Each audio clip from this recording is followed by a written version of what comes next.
Well, boy, howdy, that 12 hours flew by in a heartbeat, didn't it, Brian? I need that breakfast. I need coffee. This is ridiculous. Oh, come on now. We've gone away and come back before the people had a chance to miss us. And how can you miss us if we won't go away? But now we have seen the Elimination Chamber. Okay. We should have some dramatic music. The dun dun dun dun. Like the angry muskrat, or did we ever determine what he was? The angry squirrel. People told me. Yeah, people told me, and I forgot what he was again. Squirrel, muskrat, ocelot, duck-billed platypus. He was grumpy. Anyway, I would have been grumpy under normal circumstances if I'd have watched this live, because the ladies' Elimination Chamber match was on first. And God, again, even if you like the girl wrestling, isn't an Elimination Chamber match before the Elimination Chamber match like having dinner before you go out to dinner? I don't have a problem with the women having an elimination match. Because, look, there's like two ends of the spectrum. AEW, who uses their women like crap, and WWE at least gives them the opportunity to have the same kind of match as the men do. But I agree with you in the sense that I would, as a promoter, I would have two separate cards with two separate elimination chambers. Well, did anybody seriously think I'd watch this? It was a good match. It was fine. Oh, it was fun. It was fine. There were moments. Asuka was good. Liv Morgan was selling really nicely. Raquel, she's got that back. She showed her off her back. And then baby got back. Who else was it? Carmella. Carmella had her moments with her comedy. And who else was in this? And Nikki. Comedy in an elimination chamber. We're putting all of you in a cage in separate pods. And when the horn sounds, you'll have to come out and fight. And the last person remaining. And comedy. No, but it was all right. And then Nikki Cross is kind of like the Roughhouse Fargo of the division. She just comes and does now crazy stuff. Insult the memory of the fabulous Fargo brothers. My favorite nickname still is when she went from Nikki Ash to Nikki ASH, and you decided to just start calling her Nikki Ass. Well, that's what she's still making out of herself. But it was fine. It was all right. It's this pale, fishy, white, doughy girl running around acting like a goof that obviously... She's acting too goofy, I agree with that, but she's the crazy one in the division. Okay, then send her to therapy. I don't know what to tell you, but she doesn't... Oh, God damn it. Anyway... She's the killer Carl Cox of the women's division. Oh, Jesus Christ. Oscar won, and 35 minutes of pay-per-view time disappeared. 35 minutes by the time this was over. It was a good match. You know what? If you had given it a chance, you may have liked moments at different points. When I talk about the men's elimination chamber, I will illustrate, and it's not even anything against. Well, yeah, it is against most of these women. Natalya, Raquel's got some potential. Natalya, I forgot she was in there too. She was actually. This was one of the best showings from Natalya I've seen in a while. She was great. She's in Canada. But the point is, for the same reasons as when we get to the men's match, I'll talk about it. They had a gimmick match that needed participants rather than participants that needed a gimmick match. That's to foreshadow it. But let's move on to the opening of the wrestling program with men fighting with a grudge for some reason. Boy, you're over the top with this now. They're gonna. It's not even the start of the program. You won't even give them that. Sanitized, but give me some fucking somebody that's mad at each other going to get in a fucking fight. God damn it, that's over 5'6". Someone should bus all of these women wrestlers to your front lawn so they could yell, "Acknowledge me! Acknowledge me!" I would. I'd be picking them off from up here on the third floor office picture window. Stop it. Anyway, Brock versus Lashley. I'm a pretty deadly son of a gun with a slingshot or a bow and arrow. I've got some of those suction cup bow. I could plant one right on fucking old Nikki's forehead. It'd stick there like fucking... Richard Pryor in The Toy, yeah. Yeah. Okay. So anyway, Brock Lesnar versus Bobby Lashley. Okay. They've now fired this thing back up. They've switched Lashley back heel. Brock has suddenly become a babyface.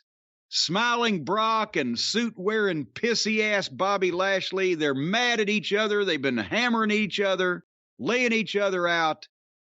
And now here we go. Ding, ding, ding. Some smash mouth men's wrestling. Did the match last longer than the entrances? I didn't go back and put a stopwatch on both, but you could actually count the moves in the match. They opened up hot, and Brock roughed up Bobby, and then Bobby came back with a spear and got a 2 count, and a second spear and a hurt lock, but Brock blocked it and picked Bobby up and hit him with an F5 and got a 2 count, and a second F5 and got a 2 count. And by that point, they're selling this stuff, which they should, but they slowed down 2 minutes in and into some more big stuff and a 2 count, and both are selling, and Brock went for the third F5, and Bobby pushed him off and speared him, and he milked the hurt lock for fucking ever, and then got it, and Brock couldn't break it, so he just went back and mule kicked Lashley in the nuts, and the referee calls for the disqualification. That was it. Obviously, they think, because there's no definitive winner or whatever, that they're going to book this again. But after that match, should they book this again? Plus, Bray Wyatt just called out the winner on SmackDown. Yes. And so, I was dumbfounded that's, and then of course, they give the people the Brock rampage. Brock F5's the referee, and F5's Bobby again, and shit cans Lashley to the floor, and F5's him through the announce desk, and F5's the referee on the broken desk, and it walked off. But in the meantime, what the wait a minute, hold on,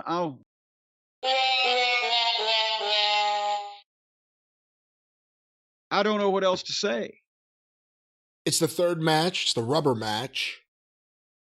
They, I guess, clearly wanted Lashley to win if they want the direction of Lashley and the Hurt Business against Bray Wyatt and his puppet friends. And they wanted Lashley to, not Lashley, but Lesnar to lose without looking terribly weak. I guess. I won't tap, but I'll kick you in the nuts. And then they get to see him kill everyone afterwards. You forget Lashley even won. I don't know. I think they should have been going for people forgetting this match actually happened. Why build this up after multiple matches and multiple contract signings on TV in the last few weeks and everything if this was going to be the end of it, right? That's, if you don't have a finish, don't book the fucking match. And when you build something up like this to be on a big pay-per-view event or some type of a premium live event, whatever they're calling it these days, and then you give them that, then it kind of hurts their faith in the next time you build up a match they might want to see. Well, it's just going to be the bullshit. We can skip it in 4 minutes. Somebody will kick somebody in the nuts. Whatever they're going to think, it's not going to be favorable. And I understand the reasons that you just gave for wanting to protect this guy or that guy or the other. So maybe they shouldn't have booked the fucking match. Because they control that. If they didn't have a palatable way to get out of it, why'd they get into it? When was the last time you saw a double countout? It's been a while, and you know what? That's one thing from the old days in wrestling that I'm not sorry to see go, because they were always flatter than 4 o'clock. Yeah. Always. And the only time it wasn't was when, you've just emptied the dressing room and had the big giant pull apart and everybody got all that action and they, forgot about it. But even then it had to be the right situation with the right people. And it wasn't the end of the program. It was a step in the road. But But the old, I'll just pull you off the apron, then you pull me off the apron, that got that lazy booking. It even happened back in those days, folks, but nevertheless. Brock, we need you to lose. Okay, but I don't want to be pinned. All right? And I also won't submit. Okay, and you can't knock me out. I mean, you kind of run out of things you could do. And after I lose, I have to kill everyone. So are you saying he was calling to get advice on his finishes from Mil Mascaras? Is what you're saying? That's exactly what I'm saying, yes. All right. Did you see, speaking of packages, did you see Seth Franklin Rollins finally has come out of the closet and admitted that he is indeed the Joker? Did you see that? See, I thought the real star of the show was Becky as Batman. Well, that's what I knew it had to be from a Batman movie. But I wasn't exactly sure why. I thought she just maybe had a sore throat. I think she was Batman. I don't know what else this could be. I don't. But Becky and Seth Franklin did a bit where he was dressed as the Joker and dancing in slow motion. And then Becky came up and had a very gravelly voice, and they had some repartee between the two of them. But now he's officially outed himself. It is the Joker he's doing. It has been all along. It was you, Joker! It still sucks. And then they did a really good Cody package. And I thought at this point, I'm watching a pay-per-view for the fucking packages. And then Ariel Helwani was in the front row with George St. Pierre. They're in Montreal. And again, a guy of the level, the name recognition, and especially in that market of St. Pierre being in the front row for a WWE show, that's a big deal. And they really laid it on about Helwani, didn't they? Well, I was about to say, Michael Cole said, well, there's Ariel Helwani. He asked the hard questions, whether you want to answer them or not. And then every time they'd say something like that, a snowman in Florida catches fire. So anyway, then they do a package on Edge and Beth and the Judgment Day. And I'm thinking, I'm really hoping I'm going to like this. And spoiler, I did. Edge and Beth against Rhea Ripley and Finn Balor. And this was better with Finn, not only because you did need, a guy that has more experience, a little bit more, ring awareness than Priest at this point for the match, and also somebody need to drop the fall. I think I predicted that as soon as we heard about the match. But it was mostly Beth versus Rhea. And we got a chance to see Rhea work with another girl that's comparable in size and has experience and can work. They had one little awkward moment early on and regrouped it. But these girls, they look like stars, and they're over. And they look like something, and they can work. And, that was, I think, this is another one of Ripley's steps up the ladder where you can see that she can be put in a lot of different positions and come out, looking good. Dominic missed the first interference cutoff spot on Beth and had to trip her a second time, but finally got it. And they got heat on Beth. And then Beth, they were milking trying to milk the hot tag, Beth to Edge. And at one point she had hit the DDT and crawled for the tag, but Finn pulled Edge off the apron, so she couldn't make the tag. And again, these girls, they turned it up. Rhea tried the glam slam, best glam slam off the buckles, but Beth fought out of it and hit a superplex off the top. Both of them sold it. And then we actually saw a hot tag. Because out of nowhere, Beth kicked Ripley into Balor. Boom, and dove and made a hot tag. And here comes Edge. Big comeback. And they get their little modified sharpshooter deals. What is the Edgecution or the Edge? It's a play on words, whatever the name of the holds are. But Beth gets Rhea and Edge gets Balor. And then Dominic jumps up, draws the referee, and pitches Ripley brass knucks, and Ripley nails Edge. And Finn covered for a 2 count. Edge had to turn his shoulder. Beth was 1 second late on the save. But then the girls go to the floor. Finn goes for the stomp off the top. Beth stops him. Both girls power bombed both guys. They were already up on the ropes. They didn't have to pick them up from scratch, but that was a nice spot. And then at the finish, they'd lined up. Ripley's going to smash Beth with the chair on the steps, which is, again, a bit much. But Beth foiled it and turned it into a glam slam on the floor, and Edge dropped Balor and dove out on Dominic, and then jumped in, speared Finn Balor, and Edge and Beth hit FTR's finish for whatever reason. Because they're friends. That's why. Okay, well, there you go. On Balor 1, 2, 3, and boom.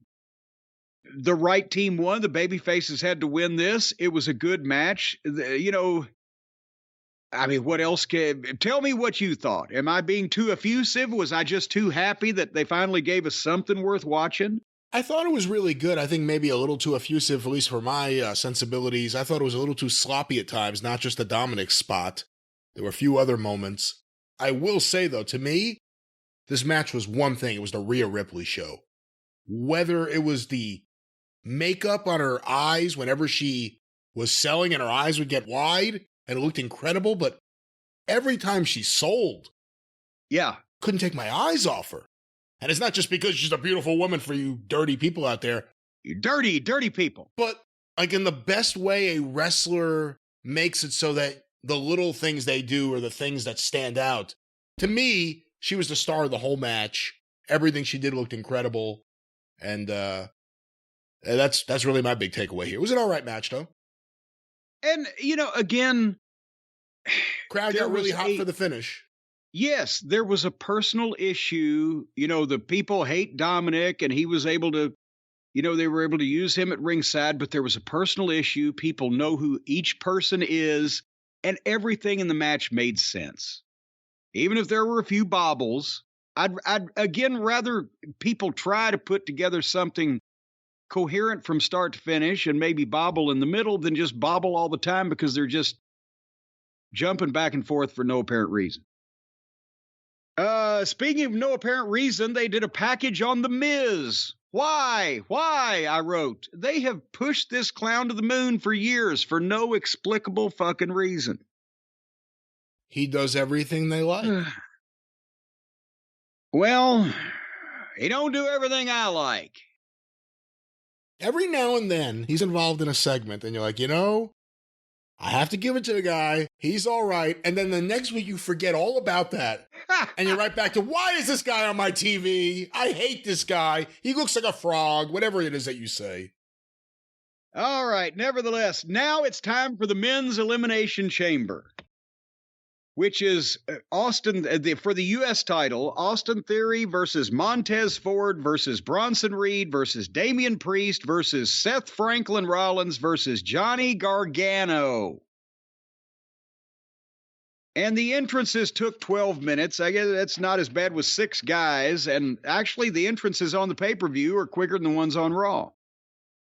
The negatives I will talk about to begin with.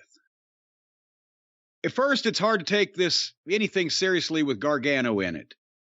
Secondly, everything is so clean and sanitized. We know there's not going to be any blood, but there's this awesome looking gimmick cage with the chain links, and it's not the War Games. It's not a cage match.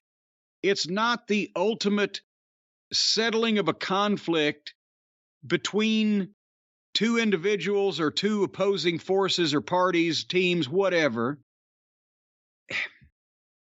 It's modern wrestling where they now have decided they have decided to theme a pay-per-view after a gimmick match, and then they decide who to put in it, rather than the stipulation coming from the people involved in the match. Do you, instead of having an angle between the two parties of whatever and making the stipulation fit the program to blow it off, such as Dusty did with the War Games or every other gimmick match, the invention of same was that was the reason for it in all the history of wrestling. Now they've just decided we're going to have a gimmick match, and now we'll figure out who to put in it. When you created Hell in a Cell, I'm pretty sure you didn't think, okay, now here's your new annual pay-per-view event. No, it was an ultimate blow-off match, and we had to tweak different parts of a regular cage match, not only to make it different and sellable as even more dangerous, but also to fit the finish that we wanted to do to introduce Kane. But, and that's not to say that we were never going to do it again, because that's great when you establish a match like that. You want to, then that's why that gimmick matches drew and draw, or used to draw, whether it be the Texas Death Match or the cage match or the whatever the stipulation is, because the first time that the people saw it, it was the blow off to a big major feud, rivalry, championship, whatever the fuck, amongst two main event guys or opposing forces that did such a hell of a job that you remember it afterwards. So then maybe a year and a half down the road, or to whatever, 2 years, whenever it may be, that something comes up again, that you have another program between two opposing forces, that the Hell in a Cell or the Texas Death Match or the chain match or whatever that match may be would fit perfectly, then you have it. And then you tell PA, remember how great the first one was. Well, imagine what's going on these two. That is why stipulation matches and gimmick matches work. If you had just started out with saying, before there had ever been a cage match in wrestling, Saturday night at the Omni, we're going to have a big cage around the ring, and we're going to put wrestlers in it, and they're going to fight. Would the cage match have ever become a thing?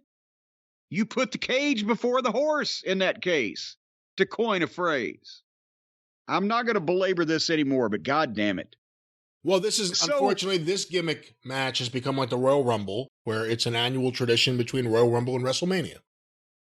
Yes, and that's why that, people just watch for guys to do moves to each other. And then you've got a couple of real main event guys in this match, and a couple that could be there one day, and a couple that ain't never going to be there. And the crowd, they do Seth Franklin's, whoa, and blah, blah, blah. So Gargano and Seth Franklin started, and the crowd sang because they were bored, I guess. Theory came in and looks great. He beat up Gargano and Seth, and then they teamed up on him. And Theory was trying to keep himself entertaining and do shit that fits him. He tried to hide in one of the pods. He closed the door so Gargano couldn't. He was hiding from Gargano. That's the biggest problem I had with that spot. Well, but at least he's trying to be inventive. But I agree, it is hard to take, hiding from Gargano. But Seth comes in the rear, and they get him in the pod and beat him up in a phone booth. And then Priest comes in and beats up everybody. But the point is, until everybody gets in and shit starts happening, it drags, and people were on their hands a lot, because you can't have a match with these stipulations and this setup. You can just have guys doing moves to each other and coming up with different moves to do to each other. It can't make sense. There's no personal issue. There's no clear grudge. There's no two sides. It's meaningless action dressed up with a set and a budget. So now that we've said that, Bronson Reed comes in, does big man stuff, and looks great. Montez Ford came in. They're going to obviously try to make him a single. And I think athletically, he has all the talent in the world.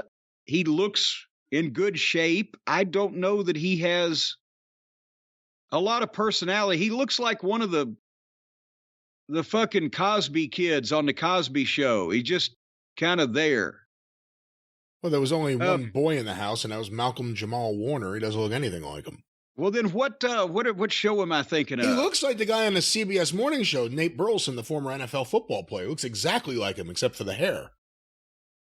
I don't watch that show. So, well, he looks like some boring fucking guy from a show that I've seen in some part of town. Anyway, they're trying to make him a single.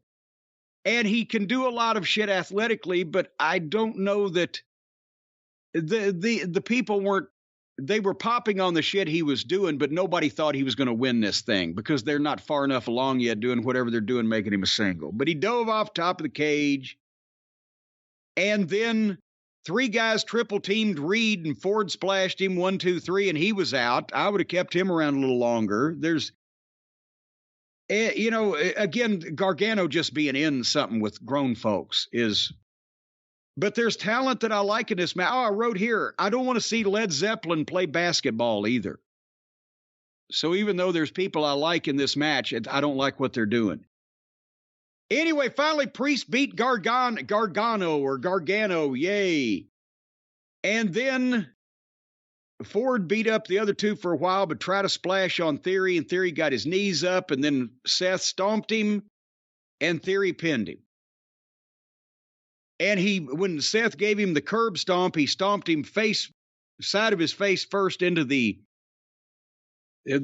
platform around the ring, which looks to be plywood or whatever.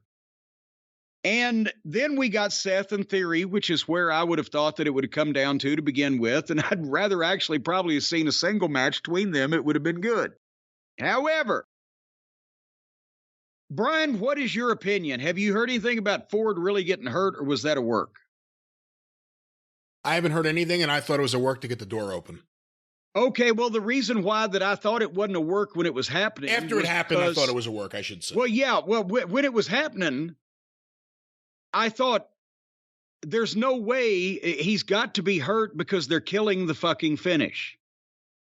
And then when I saw that, I'll tell the people what happened. Seth and Theory start. Seth hits a powerbomb and gets a 2 count. Ford is still laying there. And they call the other referees in, and then the security guys or the doctors or the minions, whatever they are. Give him credit. He was doing a great job of selling that he was hurt. Well, yes, he was. That's why I bought it at first. But the problem was Seth and Theory had just got started. They did one move, and then they had to lay there and fucking sell. And it stopped the whole thing. And I wrote... If this was a work, it's the worst idea ever. Because it took so long to get Ford out of the ring, and he's stumbling, and he really did a good job of, you would believe he was hurt. But it brought the whole thing to a goddamn halt, and then they gave him the golf clap when they're carrying him out. So now the people's attention is completely off of Seth and Theory, and then as soon as they got Ford out of there, they had to start back at full speed, going from selling, and now the people, they started getting back into it, but it just derailed everything. And the reason they did that was to leave the fucking door open. Jesus H. Christ. Because as soon as Seth hits the pedigree and starts milking the curb stomp, then Logan Paul shows up through the open door onto the apron, gives Seth the buckshot lariat and a curb stomp right in front of the referee because no disqualification. And in theory, hits his finish 1, 2, 3. And I'm like, geez, again, this is there used to be a phrase called disgusting heat, which was not disgusting heat like you were offended because they were too bloody or whatever. You got disgusted because you either got mad at the referee or mad at the promotion because you didn't like the finish and it was kind of obviously bullshit. Because the referee either was buried or something was allowed to happen that shouldn't have been allowed, and the fans get disgusting heat instead of mad at the heel heat. And I'm thinking that if they keep giving them these bullshit finishes, that it's more disgusting heat for people that tuned in the big show. But you tell me, what do you think? I don't know if that's the case in this specific example, only because in this example, the major gimmick match that the event is named after isn't even the main event, and it's certainly not the match those people really came for. So if there was ever a time you could do this, this was probably the one. It was a surprise. I mean, I think it was a surprise. I mean, maybe some people thought it, but you didn't hear too many people saying, I bet Logan Paul will be there. It was a clever way to get him in the cage because even experts were questioning what was happening with Montez Ford. And then all of a sudden he hit. By the way, he hits the buckshot lariat better than Hangnail. Better than Hangnail. Maybe Logan Paul should name that something after himself and take that move because he owns it at this point. We're going to get Logan Paul and Franklin. That'll be interesting. Theory gets a win. He never really gets a clear-cut win. He's a heel, but maybe he isn't presented strong enough. I mean, he's running from Johnny Gargano and hiding from Johnny Gargano in this match.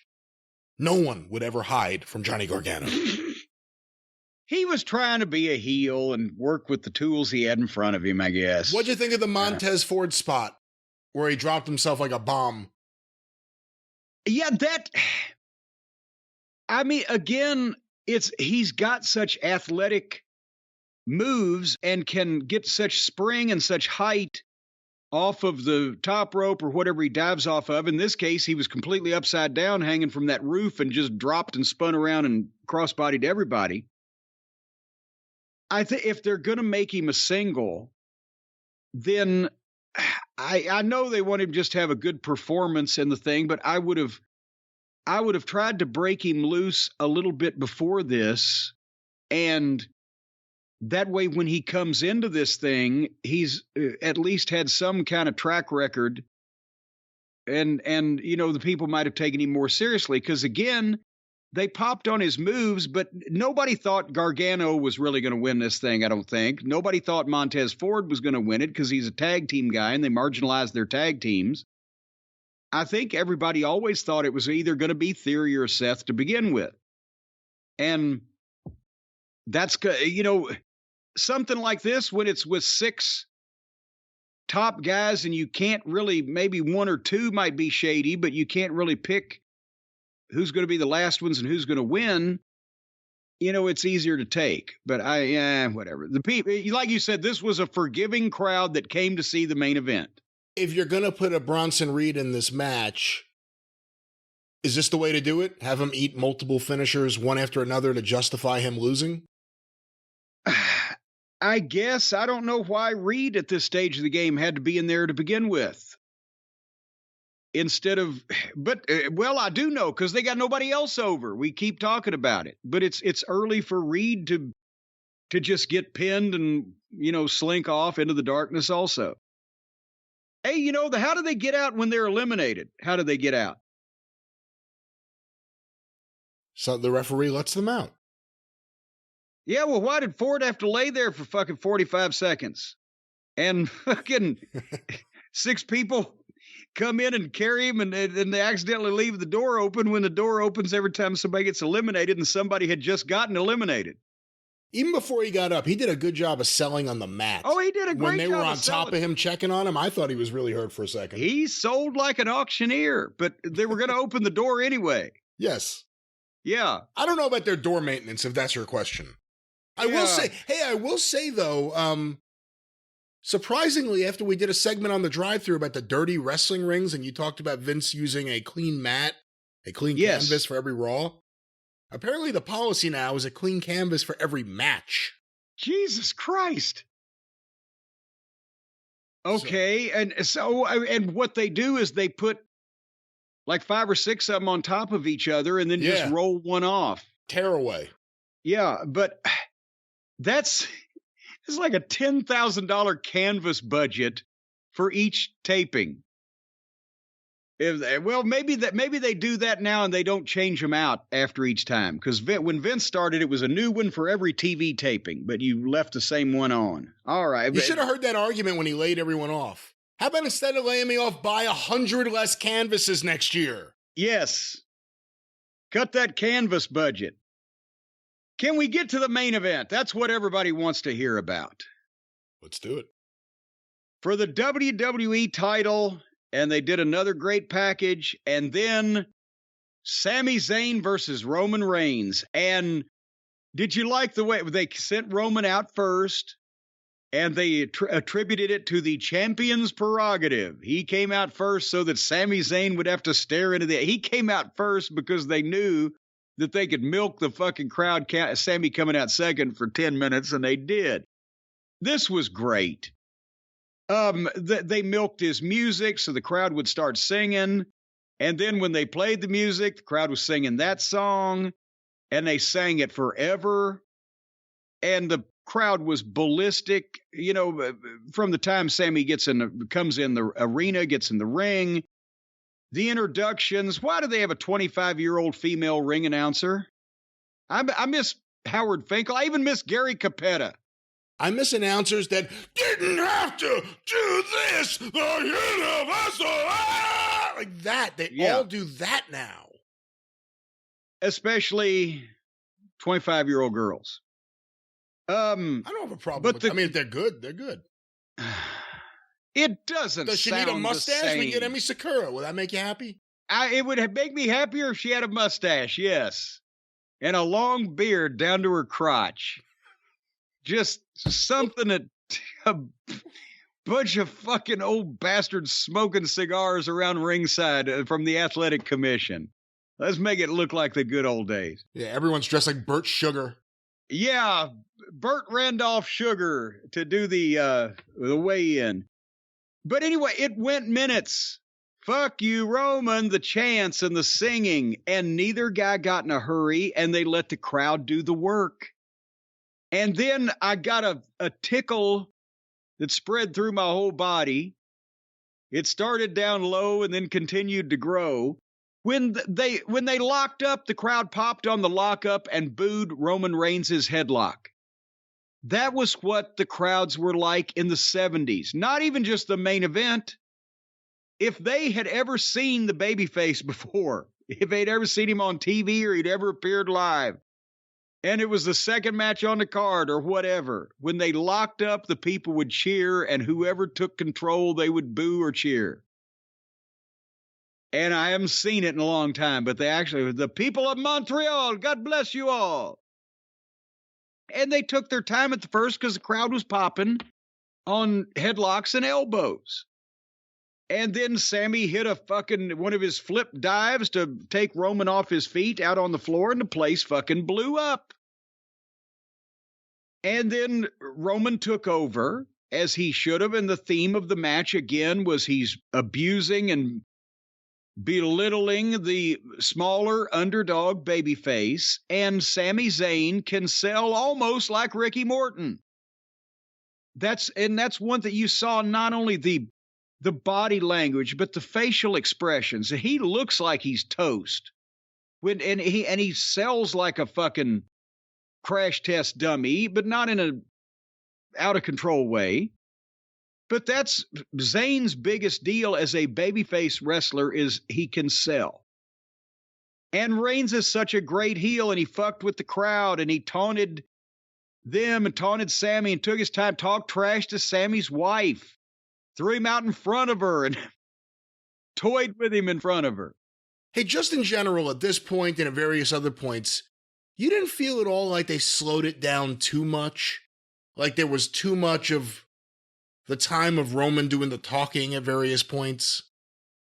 In the finish, I'll get to that, because I'm still a bug about that in the finish, when the finish takes for fucking ever and the clock's running on a referee bump or whatever. But here, no, because they were working for those people, and it was a special reaction they were getting, and for those people, that was the pace. Now, I can see where it may have gotten a little either slow, or we've seen it for the television viewer, but I think for the atmosphere that they were in, that kind of crowd and them being so interested in everything, you can kind of take the time to just, Roman walks around and has that look on his face, and you can see it on the big screens, even if you can't see it in the giant arena from the back row. But I think it was good for that. Now, if they'd been in Los Angeles and the people had been going, okay, we got to make dinner late, then they needed to speed up at that point. I'll agree with you there. And I like the stuff with the wife, because she actually had a game face on and looked like she was concerned. She looked like, if you had to guess if she was smartened up or not, she probably is, obviously. She definitely is. But you could lose yourself in thinking she wasn't. Exactly. So she did a good job. And then suddenly Sammy got a hope spot with a clothesline, and he started to come back and clothesline Roman over the top. And they had a fight on the floor, and Sammy runs over and kisses his wife, goes the top. Roman stops him, goes for a superplex, but Sammy fights out and hits that sunset flip power bomb and gets a 2 count. And then Roman will stop him again. And he gets a couple more 2 counts. But it was, again, they put this together so wonderfully that each time Sammy had a flurry of hope, it was a little bit bigger and a little bit bigger. And then they did that point where Sammy leapfrogged the spear and schoolboyed him, got a 2 count. And Sammy Northern Lights him, or Exploder as they call it these days, over into the turnbuckles and hit a Superman punch and a haluva kick. And Michael Cole, do you believe in miracles? See, he's a hockey fan. But they 2 7/8 on that, and it was a big fucking pop.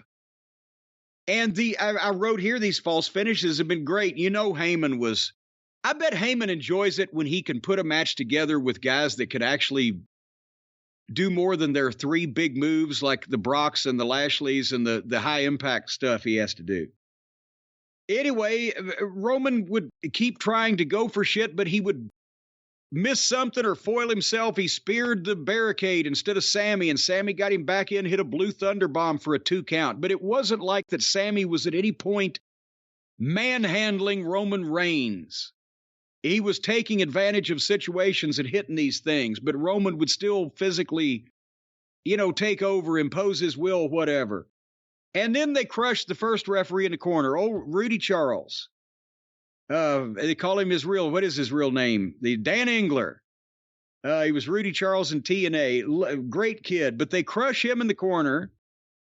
And then Sammy hits the kick and covers Roman, but there's no referee to count. And the fans get to count 3 and past, for him.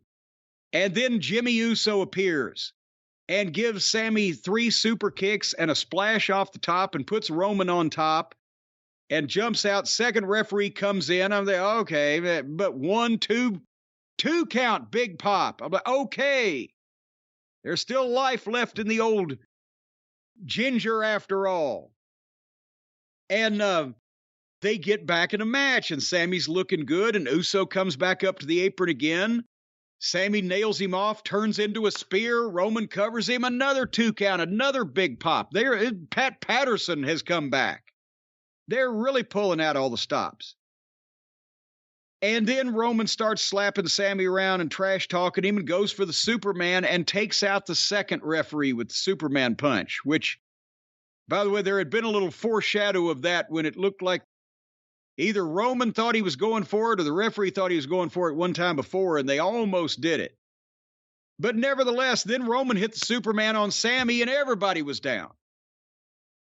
And this is where I start, Brian, I see what you were saying earlier. I apply it to here. Now, our first referee's been down for a while. And honestly, I thought, and would find out later on I was mistaken, that referee number 1, Rudy Charles, a.k.a. Dan Engler, had been taken from ringside because he was injured. And now the second referee ran down, but he got Superman punched, so now the referee's out of the picture again. This is where reasonably the clock is ticking. Reasonably. And in most cases, if you don't get your shit done pretty quick, then people start going, oh, come on, bullshit. However, in this situation, the story has been so good. Everybody else has been so into it. They wanted to see what was happening. So this is one of those exceptions that proves the rule, in that I thought it was going way too slow, but the people still stuck with it. But at this point, Heyman gets a chair and gives it to Roman. But then Jay suddenly appears, Jey Uso, in the middle of the ring, in between Sammy, who's down, and Roman, who's got a chair in his hand, going to kill him. And Roman and Jay go back and forth. Roman hands Jay the chair, and Jay don't want to take it, but finally he does. And then as Roman walks over to trash talk Sammy, it's a tease by the positioning, if nothing else, and this was very well done, that he might hit Roman in the back with the chair, like Sammy did, and you heard the people coming up. And I wrote at that time, of course, one of these referees would be up by now, or another one in, but people are at least interested in this. So Roman finally takes the chair back and pie faces Jey Uso a couple times, like, what the fuck's the matter with you? You don't want to do what I tell you to do. And Roman, at the same time as he turns around to go back to Sammy, and Jey Uso is coming behind Roman from being pie-faced because he's going to bow up, Sammy runs, Roman ducks, and Sammy spears Jey Uso. And at that point, Roman grabs the chair, or has the chair, and hits Sammy like 6 fucking times across the back with the chair, and then hits a spear. And that's where I was. The first referee, Rudy Charles, a.k.a. Dan Engler, he comes back in. He's had to have been down at ringside for 10 minutes. People been in car wrecks. They've had heart attacks and got back to their feet in quicker time. That, again, nobody cared because this was so good and everybody was into it, and it's Montreal, and for all the reasons we've talked about. But goddamn, they've already run another. Couldn't they have run another one at least down where it didn't call attention to the fact that this guy regained consciousness after 10 minutes at the exact wrong moment? Just the little things. I'll tell you what, on that topic, keep this in mind as you finish your review. Where did Jey Uso go? Well, that's another thing. We didn't see a lot of Jey after that, did we? He just vanished. He just vanished. Where did he go? Where did he come from, and where did he go? Oh, where are you tonight? Why did you leave me here all alone? I searched the world over, and I thought I'd found true love. You met another, and you was gone. We were so close to the end of the show without a singing segment, but that's why I had to get it in. So anyway, at that point, boom, the match is over. 1, 2, 3. Jimmy Uso then at Roman's direction gets on Sami Zayn, starts beating him up. Jay has disappeared. We still don't know what's going to... The fallout from this will be, it's a fluid situation. And then suddenly, Kevin Owens music. And the other Montrealer. Montrealian? Montrealite? Quebecer. Well, what if you live in fucking Montreal and not just in... Well, I guess it's the whole province. That's the heart of Quebec, I get. Well, Quebec City, we may argue, but Montreal. Well, it seems like Quebec City would have... Well, nevertheless, we're splitting hairs now. They call you a Carpentier. Yes, here comes a noted Carpentier, Kevin Owens. And he drops Jimmy in the aisleway, and he tackles Roman in the ring, and he hits a stunner on him. And then here comes Jimmy, and he stunners Jimmy. And he powerbombs Jimmy through the desk, and he gets a chair, and he goes after Roman Reigns. And as Roman is down, he's got the chair. Here comes Paul Heyman from behind. They are unloading all the stops to make these people as happy as possible that Sami Zayn did not win this title, but they still saw everything they wanted to see. That Paul is going to get involved for the first time in recent memory. And he did funny comedy punches. And I'm saying, I know and I know somebody probably told him to do it. Again, Paul and I, we share a lot of common traits, but Paul could never work. Paul Heyman could never physically work. He couldn't take bumps. His offense looked like shit. That's the one thing he never got about the wrestling business. And there's no shame in that.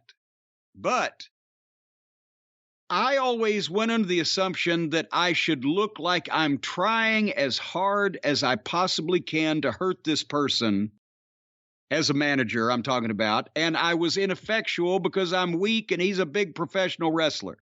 But I should still look like I'm trying to hit him hard. And then I get the shit kicked out of me. Paul's doing the comedy stuff like, wah, wah, wah, wah, wah. Nobody would really do that, even somebody that was a big pussy. So does it take the people out of the moment? Couldn't he have come with one attempted broad arm across the back like, I'll save the day, whack, and fucking Owens just do the slowly I turned, and then Paul shit himself? I'm asking you. If you're going to get Paul to be physical, I think you save it for when when the wise man would absolutely have to jump in, and if he did, he would probably try with all of his might with one punch or something, not whatever those little girl punch. I hate that. I don't want to be sexist there, but no, that is punches. Sexist because girls do hit harder than he was hitting. And it wasn't like he was trying to work and couldn't. He was obviously doing the funny punches. So I guess somebody got in the locker room, got a kick out of it. I don't fucking know. But nevertheless, Owens no-sold it. And dropped the chair and looked at him and booted him and gave Paul Heyman a stone cold stunner. And bless his little heart. You know, there's several times I've taken stunners over the last, since it became a thing. Took some from Brandon Baxter down in Memphis and a time or two on independent shows 15 years ago or whatever. I can't drop to both knees either because I have two bad knees. And it requires you to do that, or you can do like Paul did and modify it and go down to your left knee while you're still on your right foot so you can push yourself back up, which is what I would do. And that saves the shock on your knees. But then Paul stood up and started waving his arms in the air and started falling over sideways. And somewhere between 3 and 5 seconds after he had taken the stunner is when he landed on the mat, and he didn't even make a noise. How did he fall? You know what that was? Even in that manner, without making a noise on the mat.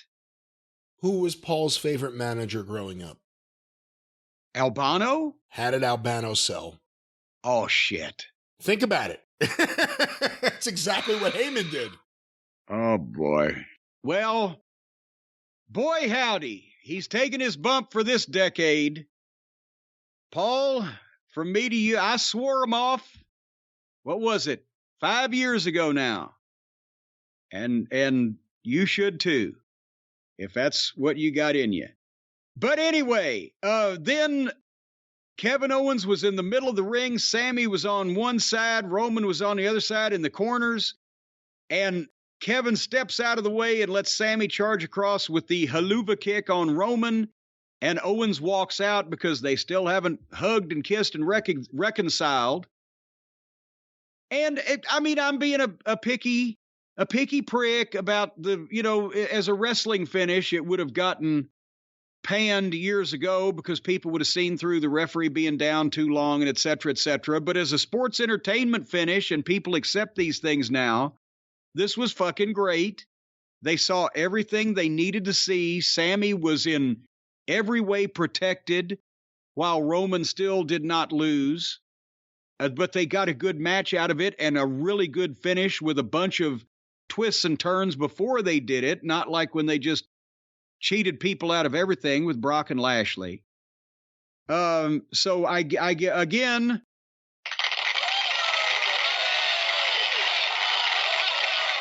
that's what's been paying the bills and carrying the ball over there at the WWE, the Bloodline and Sammy. And now that we have established that Sammy and Cody are great friends and bosom buddies, and Cody was pulling for Sammy, I'm sure Sammy will return the favor and pull for Cody, won't he?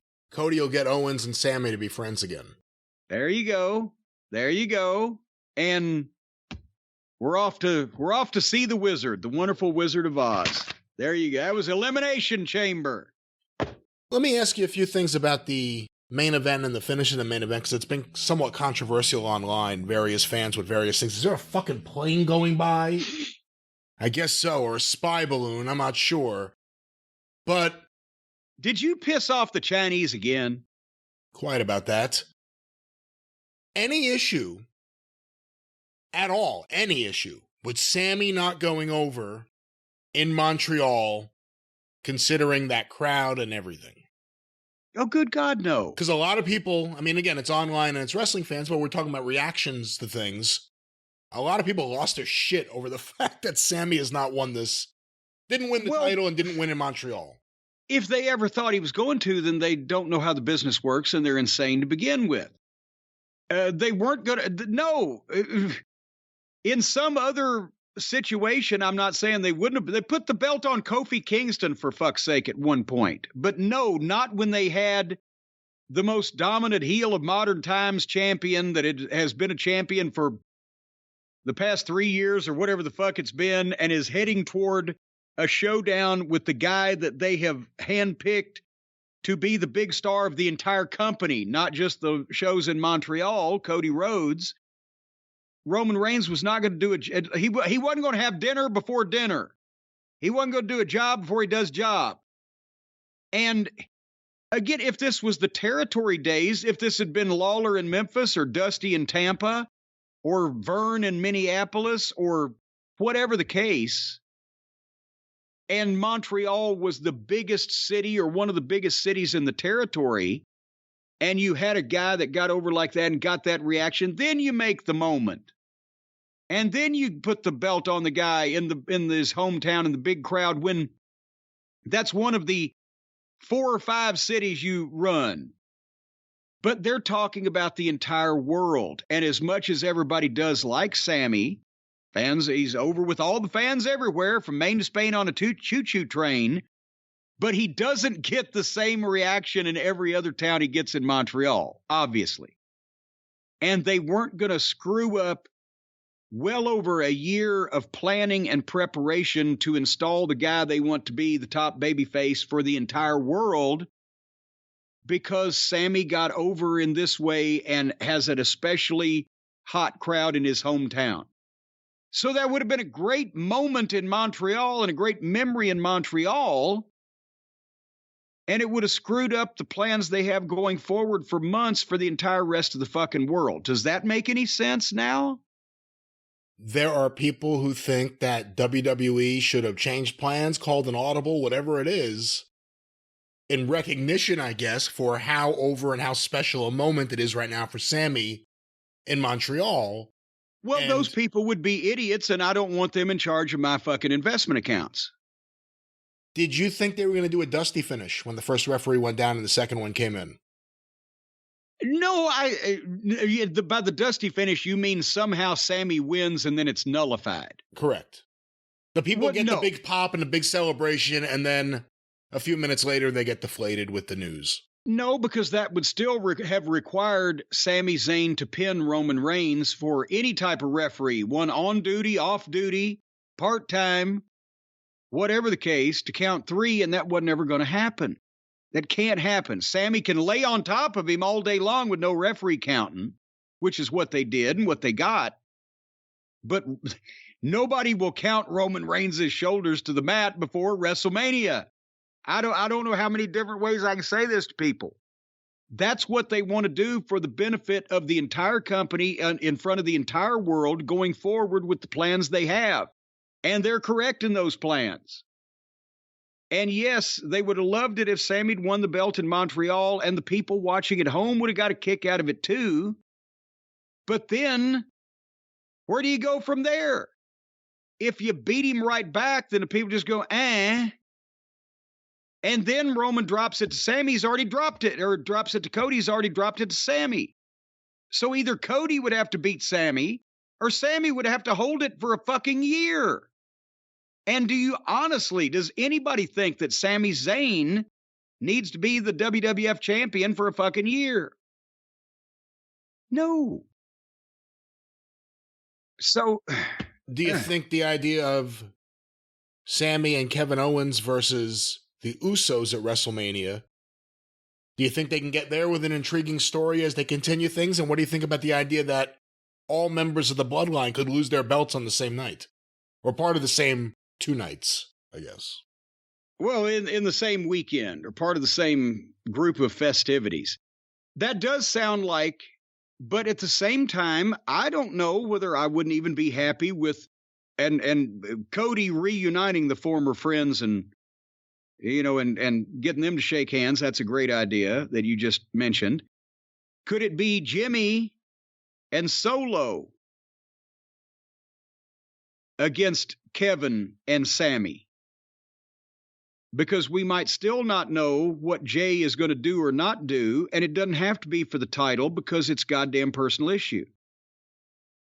Any disappointment at all in the way they use Jey Uso here? And the way things are still up in the air with him? Well, him disappearing after... Why did he jump in the ring if he wasn't going to do anything to anybody? What was his intent? And why did he get his mind changed? I mean, he got speared, but then he's gone forever. So I don't know. I like the involvement in that we didn't know what he was going to do, but then when he didn't actually do anything, I'm not sure that, and then you never saw him again. That's kind of a lazy way out. Now that you put a spotlight on it. Well, that was WWE Elimination Chamber.